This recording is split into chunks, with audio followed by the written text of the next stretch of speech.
Баянзүрх дүүргийн татврын байцаагч Дэлгөөн Туяа нь бусдад бүлэглэн хуурамч буюу үйл ажиллагаа явуулдаггүй компани нэрээр хуурамч нөөт компаниудад шивж өгдөг тухай ноцтой мэдээлэл бидэнд ирсэн юм а. Дээрх үйлдэлийг нөөтийн хийш үйлдэл гэж нэрлэдэг юм байна. Ийм аргаар Дэлгөөн Туяа залилуулсан компаниудад их хэмжээний хохирол учирсан гэх бөгөөд түүнийг холбогдох хууль хяналтын байгууллагад шалгуулна гэдгээ мэдгдсэн юм.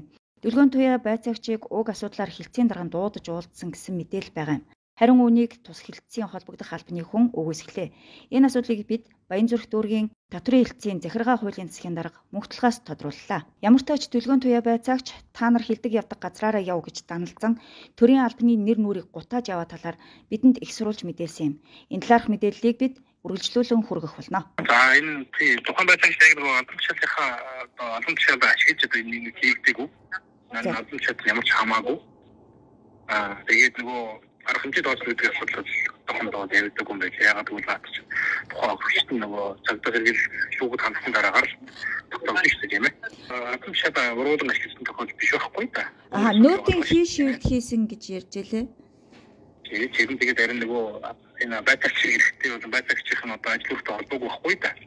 Тухайн хүмүүс нь цагдаа хэрэгэл хандсан явсан гэсэн би одоо яг хууль ёсны байгууллагаас манай дээр ямар ч ирсэн мэдээлэл байхгүй. Өөрөө бол ерөнхийдөө мэдээлэл гарахаас өмнө өвчтөө ажилдаа ирэхгүй 2 онцсон байсан. Одоо ч 10 жил удаа. Хохирч гэдэг хүн ирж манай хуулийн зөвлөлтөд уулзчихад явсан гэлээ. Тэгээд тэр нь одоо манайхаас бол татврын албанаас бол тухайн хүнийг юу гэж байцаагчийн эрхтэй хэрэг гэдэг юм уу байцаагчийн эрх одоо бид чинь програм хандах хэрэггүй шүү дээ. Тэрнтэй ямар ч холбоо хамааралгүй байцаагчийн албан тушаалын байдлыг ургуулсан ашиглах зүйл байхгүй. Зүгээр нэг аж ахуй нэглэж гэдэг юм одоо ер нь тогтоогддог учраас мэдэхгүй байна л та би бол. Албан үүрэгтэй ямар нэгэн хамаарал байхгүй.